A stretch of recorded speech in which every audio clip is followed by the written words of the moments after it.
There it goes. So back we are in action. Oh, black screen. Okay, there we go. There we go. We are in, ladies and gentlemen. It looks like, hold on a minute, I see a Rus flag at the top. What's going on here, Lidakor? Have we got the right civilizations or have we got the wrong day of the week? Well, looks like the overlay still needs a bit of an update here, but we do have the matchup, and there it goes. So Beastyqt is spawning in on the right side, playing as the French, and on the left side, who do we have? We have got, spawning in on that left side, we have got MarineLorD, and he is playing as the Abbasid dynasty today. On the opposite side of the map, we've got Beastyqt, who is playing as the French. It's not going to be the first time we are, or it actually is going to be the first time we're seeing the French today. Not going to be the first time we're seeing the Abbasid dynasty. Obviously witnessed a marathon game, that game number 2 in this series coming out, but MarineLorD are going to be playing the Abbasid dynasty now, so throwing the shoe on the other foot here. Coming into this game, Lidakor, who's your favorite? Who's your pick for this? Who do you think is going to be able to take this this mammoth game? Because I mean, we talk about mammoth games. We just survived 2 hours, 2.5 hours of non-stop action. I can only imagine that this is going to be an absolutely banger of a match. Yeah, this is going to be an absolute banger. Beastie has won this very same matchup when they played in the winner's bracket. So from that and from the fact that I think Beastie is playing with a little bit more confidence today, I would take Beastie as my favorite, but it's like a 55-45% prediction for me. So like MarineLorD Abbassids, we have seen that this is a very powerful civilization if used properly. And MarineLorD also was quite successful finding all the sheep, which of course he himself won't be using immediately, but you have to consider the fact that this is something that takes away sheep as well from Beastie. So definitely a good start over here as well for MarineLorD. 1-1 scoreline right now in this best of 5. Yeah, interesting thing to note as well, Beastie only going to be sticking it out with the 1 scout. Normally you would see the French players look to go straight into that 2nd scout, but he is just going to be sticking it with the 1 scout here. Do we potentially see a boar rush coming out from Beastyqt on the French?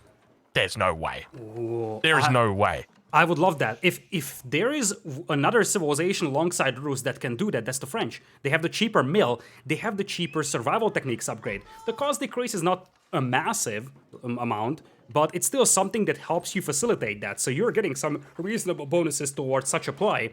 And then you're also going to have the faster producing villagers, so you won't fall behind that much in a villager count. And honestly, I didn't even think about that strategy as a possibility, but I would love to see it. Well, the thing that is sort of like making me think about it is the fact that he's only got that 1 scout out. It almost just seems mandatory. People don't even think about it. People, like, if you're playing French, you just go for a 2nd scout. It's just it's the way it is. It's just the way it is. So that's my thinking, is it's like, could we potentially see that that fast boar being taken? It's in the center of the map as well, going up against the Abbasid dynasty. If there's a civ that could potentially do it, maybe it is the French. So we'll look to see how he plays. Does have that wheelbarrow coming through now, so looking to really speed up that early game economy. We now see wheelbarrow actually coming through for both players at this point, and continuing just to tap away at that that landmark. But age up about to come through. You can see is about 4 minutes and 15 seconds will be his age up, maybe 4:20 actually, but definitely makes a lot of sense. I'd be curious to see how he looks to play it though. Yeah, you had a great point there with that 1 scout. The fact that he's playing with 1 scout basically means that he doesn't really stress about food, which is possibly a sign that he wants to move out for a boar. Looks like there is no move out just yet from him. He's opening up at a couple of knights, and it's just gonna be standard archer range and knight play. Little disappointed I am. Do not fret, my friend. Perhaps we will one day see the French boar. That's more of a de Muslim and MarineLorD thing. I'll let them keep that joke together. But now we begin to see the French knight begin to make its way out towards the Abbasid base. MarineLorD here going to be in a bit of trouble unless he's able to get out a couple of spears. But it looks like hardened spearman is in queue as well as a single spearman. Yep, he's going to have enough spearmen to hold this one. Now, MarineLorD is not mining stone, so for now, it looks like he is playing with just 1000er, and with that, we're seeing a slight off-meta gameplay, so to say, here from the Abbassids. You get the feel that maybe MarineLorD also thought about the possibility of the French going for the boar, because if that's the case, like, this is the exact type of build order that we have seen from Beastie in the previous game, that spearman, and then just trying to deny that boar. So maybe MarineLorD was like, oh yeah, I now see how you can stop the 2000er play from the Abbassids. Now I'm going to try to do that to try and prevent you from stopping me doing this, really. Yeah, an interesting opening coming out from him. But now we do see those archers being added. It looks like a blacksmith going to be coming down on the front line as well. So looking to get that +1 damage. But now that scout going to be chasing away the archer. Knight going to be coming back, and a little bit of a defense going to be getting put down here. At the same time, MarineLorD still yet to add any villagers onto stone, but obviously got that wheelbarrow through. Does have fresh food stuff, so all of his economy ticks have been happening, or all of the economic list has been ticked off so far. Just got to start working towards that additional town center. But now it looks like a boar going to be getting in on the action, or rather a wolf going to be getting in on the action. Boar sitting by idly though. The boar is still there, and the option still remains open for Beastyqt to take that. With Archer and Knight's combination, this is not something that MarineLorD can easily fight using just Spearman. He's adding archers himself, and now he's moving towards that stone mine. This will be scouted by Beastyqt though, so Beastyqt knows very well that his opponent is going for a certain level of stone mining. We're going to see how many villagers he actually commits to that. If it's only 1 or 2, it could just possibly be for towers and emplacements on them. Yeah, that's a really good point. So second town center potentially going to be coming up here. We could see Beastyqt look to respond with his own second town center. That's something that we have been seeing. If I remember correctly, that the previous game that we watched these two guys play this matchup, Beastyqt actually hid his third, well, not hid it, but kept it, kept it secret, that extra town center. So we'll look to see how he plays it. But now going to be catching. Stun. Oh, look at that! Oh, don't you love to see it? It kind of looks like, when you, I mean, it looks like you're spearfishing. You catch a fish and it's like, oh, let me go. And then he finally gets let go. Like he sort of catches the knight, and then the knight rotates and he's like, oh, get it out. And they manage to eventually get it out. But at the same time, like, it just looks very hilarious. Indeed it does. We do have chivalry in though, so the knight is gonna be like, oh yeah, let me go. And then he's gonna come back 2 minutes later, stronger than ever. Yeah, and that's exactly right, because the chivalry comes in, and all of a sudden he's got an extra upgrade as well. So he's looking to mean business, but now that scout could be moving around towards the north. A bit of an infantry mass beginning to build now for MarineLorD. He's finally working on that stone as well, up to 135 stone collected. And obviously his enemy knows about it, is aware of it. We'll see if there's a potential response that comes out that's other than a military response. What does Beastyqt look to go into? Where does he look to change the game plan? Because you can see his enemy is doing what he wants to do. He's going to be adding in that second town center. As long as he gets it up before the 10-minute mark, he's going to be absolutely fine. If MarineLorD spots out the second town center coming through from Beastyqt, I expect that we'll be seeing a third town center coming out. And then the response is then, once again, in the court of Beastyqt. That is going to be siege engineering coming in here for Beastyqt. You can see it on the right side. He has got no blacksmith going already, and he wants to go very aggressive here. So in essence, we're seeing an old school response to this Abbasid build order over here. Just go for that feudal age aggression, go with the rams. And if you time it well, and if you have the critical mass of units, you can definitely make this work. Especially if you find some exposed resources. I think the gold mine for MarineLorD is on the right side of his base. And one thing that you could do if you have that gold mine exposed, in fact, look at those gold mines. All 3 golds on the right side. Which means that you can boom on 2 town centers, but I will never let you get to Castle Age. And that's the key thing. That's that 1-2 punch of the Abbasids. 2 town centers into Castle Age, men-at-arms, the siege production. And if you deny all 3 of those golds, you will just forever stun MarineLorD and just keep him inside his base and not let him get gold, not let him get Castle Age. Very interesting. Very, very interesting. Now, Beastyqt, if we take a look from his perspective, he's definitely going to know about the positioning of those golds. He's going to have pretty much a decent knowledge of all the resources on the map. Yeah, you can see right there, he knows that there's no safe gold behind the base. But Villager going to get taken down on that front line, unfortunately losing her life. So a little bit of a mistake right there, but that's all right. It can be expected that after a 2-hour or after an 85-minute marathon game that you're going to make a mistake eventually. Exactly. The attrition is setting in for these players, although we do have to mention that both of these players have the tendency of streaming 7, 8, 9 hours a day. So, as weird as it sounds like, attrition is going to affect them less than some other players. Looks like we do have the archer number advantage, though, for MarineLorD here, and he could force a decisive fight. He has access to that gold mine. Beasty is suddenly being put on a timer here. Yeah, you mentioned that, Beastyqt does, play for 8 hours or 9 hours a day on stream, but when you're playing up against a guy like Core, it's not really playing. It's kind of like practice with the easy AI, to be honest. But Beasty now going to be dropping down that ram and looking to try and come in towards this gold mine and do some damage. Poor Core. Oh, poor Core. I wonder if he's on chat right now. Yeah, he is. He's there. He's got his keks out. Oh, poor Core. We love you, Core. But now it looks like the mass is beginning to build here for Beastyqt. He is definitely trying to really punish his enemy. The outpost does get up, though, so he's going to have to return back to the battering ram and try his best to get it down.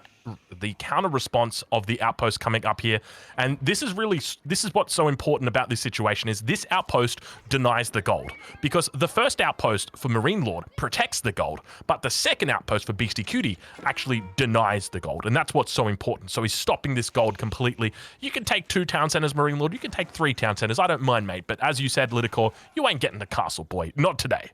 Precisely, and this is the exact same fundamentals that the Beastie has used in the previous game to deny the board.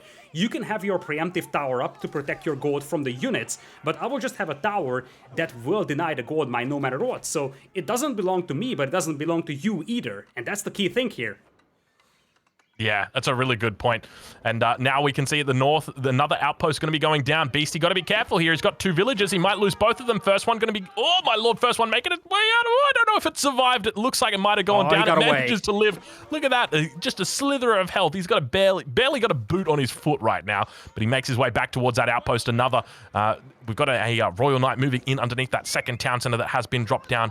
MarineLorD still not gathering any further stone, any further wood at this point. Very happy to commit to this 2 town center play, but he's got to be careful here. This Knight going to be doing damage.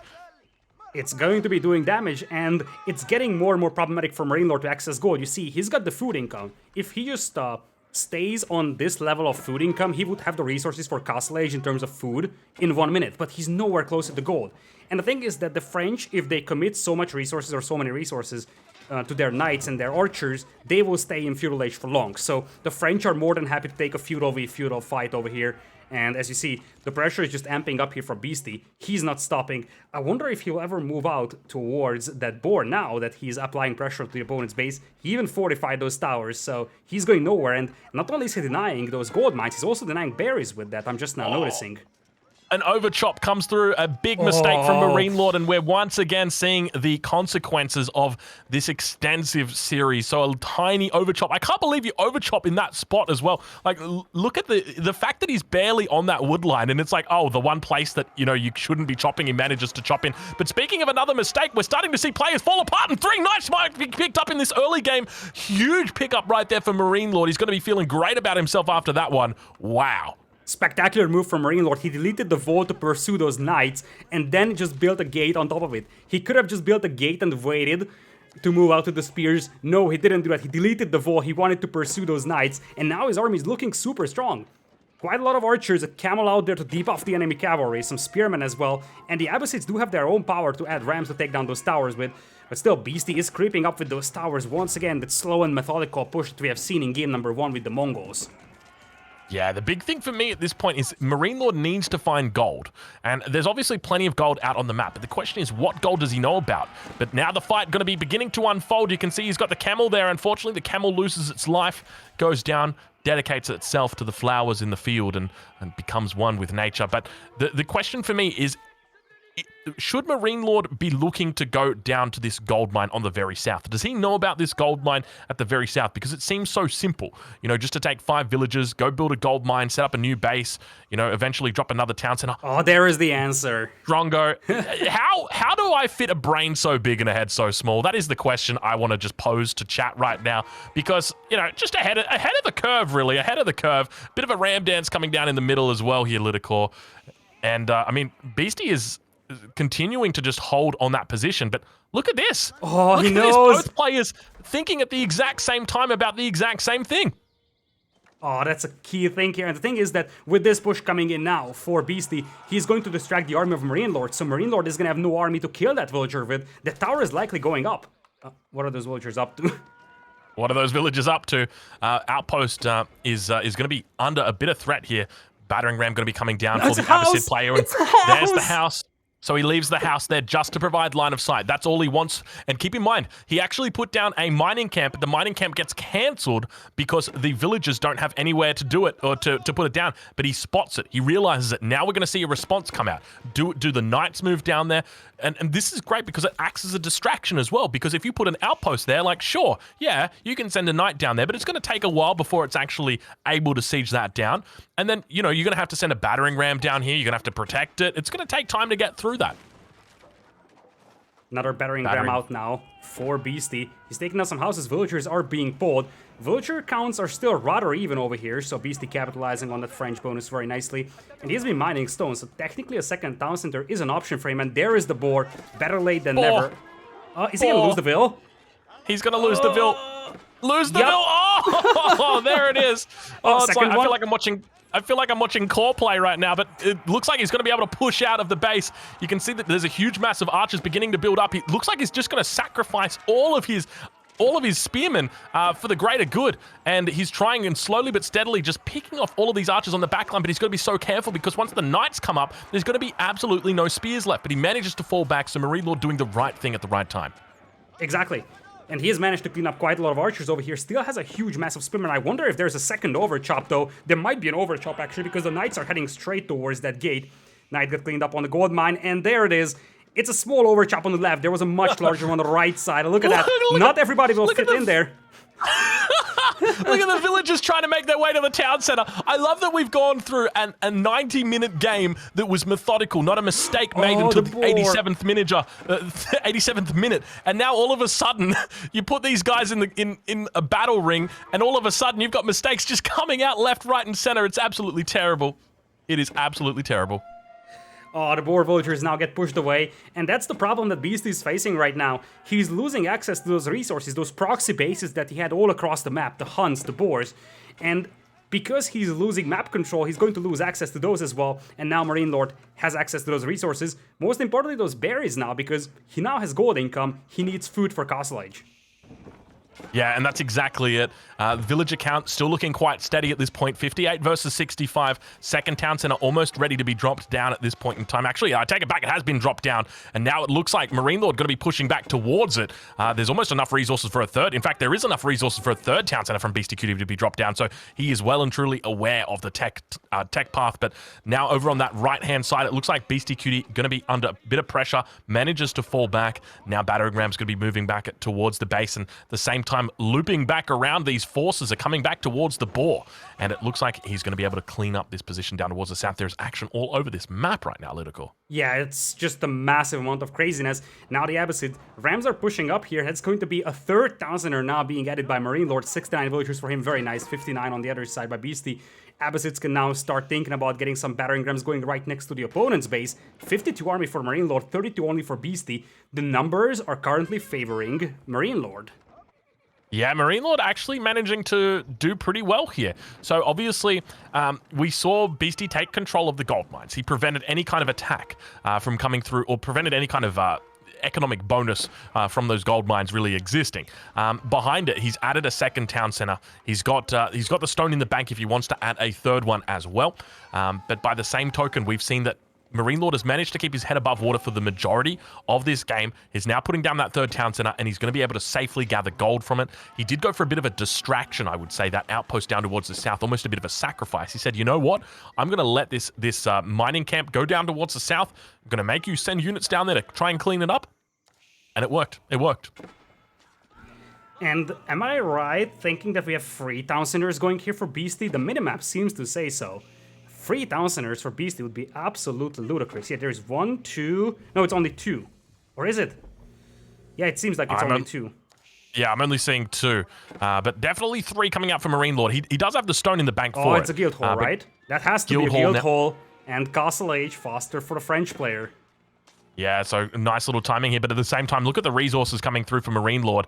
Give him another 30 seconds and he's going to be able to click up to the next stage. He is coming in thick and fast with these resources, but at the same time, Beastyqt, plenty of villagers do not count him out just because he's sitting on 2 town centers. He's going to be able to keep up with this Abbasid player despite being down a town center. He's got that extra bonus coming through as a French player, just being able to always have a few extra villagers up your sleeve, it seems. But the army is looking very scary right now for MarineLorD. 61 army, and once he gets to Castle Age, he's going to start adding siege here. And on the other side, we do have 30 army for Beasty. The concern is that that army is exclusively archers. So if MarineLorD starts adding mangonels, suddenly Beasty could just get his entire army decimated here. And you get the feel that this is the time window where MarineLorD might want to make a push before the upgrades could potentially come in here for Beasty. No veteran archer upgrade just yet for Beasty. And as I said, this is the window. The Rams are approaching the battlefield. Now is the time to strike for MarineLorD. Yeah, it's looking good for MarineLorD. He can definitely sense that blood in the water. Look at the forces now coming out from him. He's looking very strong.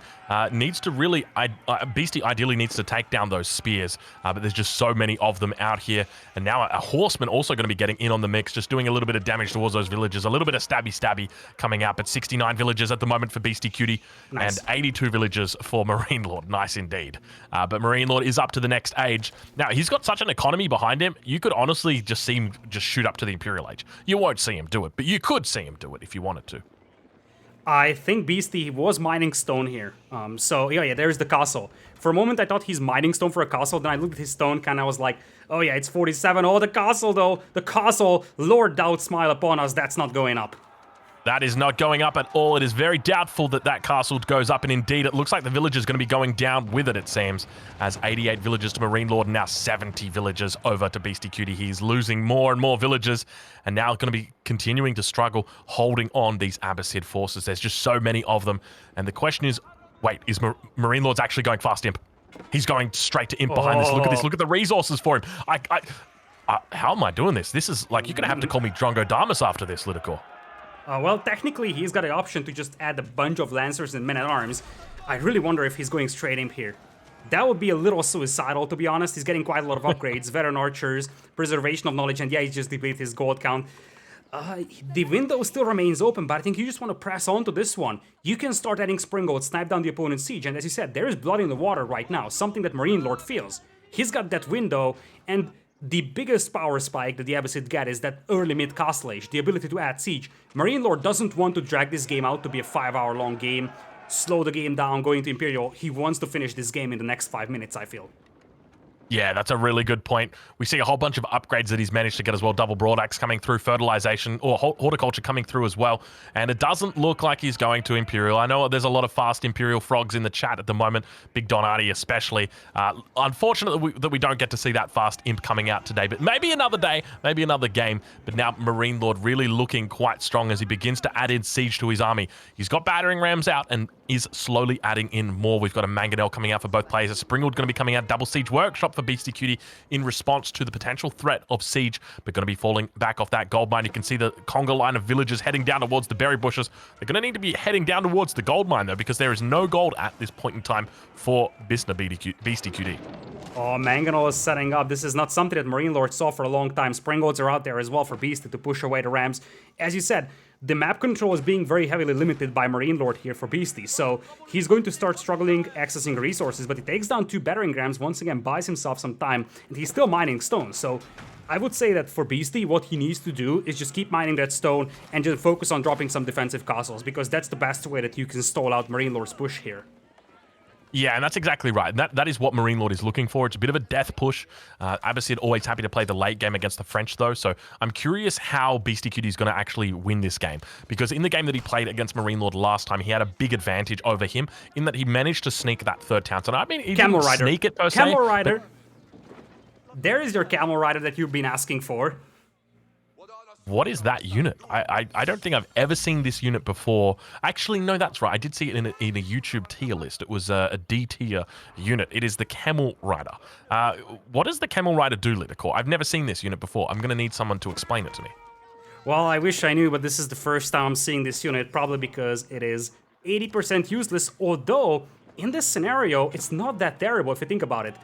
The Camel Rider situationally could be a good response to the Knights, and one thing that it gives you is the debuff to those Knights. So you could just do the same thing, just go for your anti-cavalry unit being the Spearman, but this way you also debuff the Cavalry, which is going to make them much worse against those siege weapons, the Archers as well, plus you get some mobility. So you could even potentially try and dive in, snipe some Springolds like we're seeing right now. Look at those bad boys.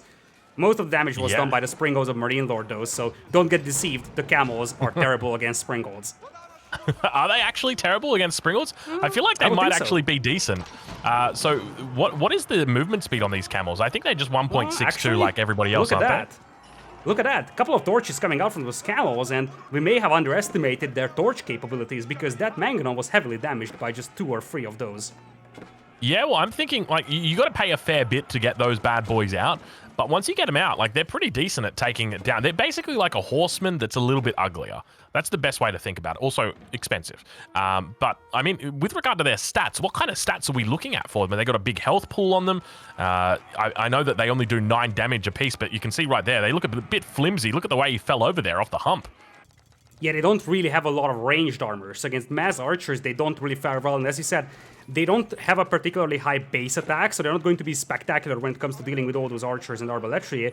But it's a situational auxiliary unit that could actually work out nicely. Archers for Beastyqt pursuing that Springald, and looks like Beastyqt is able to survive this pressure here. Also cleans up the ram on the left side, or is he? Spearman now coming in to reinforce. The problem that Beastyqt is facing right now, I feel, is that while he managed to hold off the opponent, once again, his eco is looking so fragile compared to one that MarineLorD has. Look at the food eco, for example, for Beastyqt, or just overall his villager count. You know, Lidakor, I want to talk about something that I've just noticed, right? It's just been brought to my attention.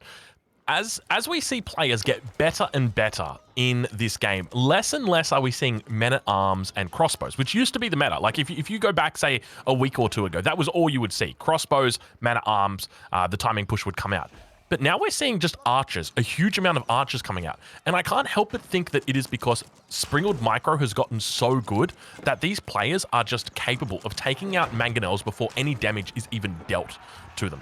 And now as a result, we're starting to see so many archers come out. And look at these trash comps as these villagers get eaten alive here by trash units. It's just trash comps absolutely everywhere. Finally, some arbaletier is going to be coming out. But yeah, it's interesting that players relying so heavily on these basic units. Yeah, that's a great point, because, as you pointed out, the Springald will just take down the mangonels in a second, so you want to rely on something that isn't gonna get killed that easily. And for the same reason, because the Springalds can take down mangonels so much, we're not seeing that many mangonels in this specific battle, because everybody's just like, okay, my opponent is gonna have Springalds, I don't really want to respond to that massive group of archers with my mangonels, I want to respond to that with cavalry potentially instead. Yeah, and I think that's such a smart choice, and it actually neutralizes the way that MarineLorD can play, because obviously he's playing as the Abbasid dynasty, and in making, I wouldn't say a mistake, but doing a bit of a run by villagers, getting protected here by the Monk. Monk's going to have to duck inside the outpost, manages to survive another day. Nice. But yeah, it's very interesting that the archers are just... Have we got double monks right here? We got a monk handshake happening on the northern face up there. Did you see that? A little bit of a monk handshake. Look at that. Some religious How's your father? discussions, you know. Yeah, but Springled to the face. Oh, that's terrible damage. Yeah, looks like that's he's going to usually be. how religious discussions were settled in the medieval times.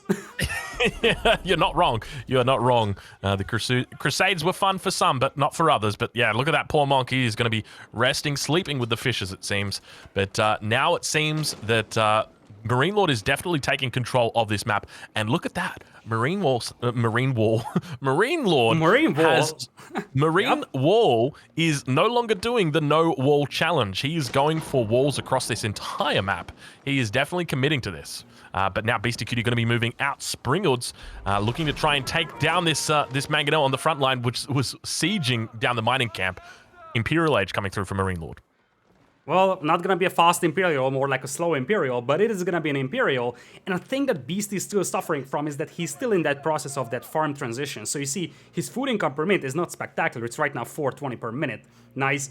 He set his nice. guild hall on a gold mine, but the thing is that he currently is lacking food. He also has his villagers apparently being stabbed down by horsemen, which he really doesn't seem to care about. But the problem is that right now he's lacking food income, and that's the reason why he's going to fall behind in Imperial Age timing, because his opponent had a much more consistent and reliable food income. Yeah, the big thing for me is take a look at the villager count as well. We have got a villager difference of almost 50 at this point in the game. We're 30 minutes into this game, and a 50 villager count difference is going to mean a massive difference in just where your tech is going to be, where your military is going to be, and of course, where your economy is going to be, because that is what your economy is. So now that Imperial Age is going to be coming through for MarineLorD, he's got so much resources, or so many resources in the base or in the bank rather, he's going to be able to get things like his elite archer upgrade. He's going to be able to get elite horseman, elite spearman. All of his trash is going to be elite. He's going to potentially look at getting +3 ranged armor. He's already got +2s on ranged armor on he's got fertilization. He's got the double broadaxe as well as the level 2 upgrade. He's got all of the upgrades that you would expect a good Abbasid player to have right now. He's looking incredible. Yeah, he's looking really strong. You missed out everybody's favorite upgrade, Composite Bow as well. But yeah, as you pointed out, Imperial Age is going to give him massive power spike, and the thing is that he's got a lot of resources to burn as well. He can just click every single technology that he can humanly click on, and he's just gonna be able to afford everything. You see that the infantry HP upgrade is coming in for him. He's adding 2 cover in straight away, and upon reaching Imperial for MarineLorD, Beasty just taps out. He says, I'm not catching up with this. Wow, there you go. So a little bit of an interesting ending to that game there. I wouldn't say it was necessarily anticlimactic, but the Imperial Age coming through and Beasty just saying, you know what? Let's go game number 4. I don't think I can beat you here, and a wise decision coming through from him. So I definitely think the one difference between this and the last time we saw this matchup was that second town center timing as well as the third town center coming in. If we have a look at the village account difference between these two guys, you'll see MarineLorD did a great job of keeping down the village account of Beastyqt.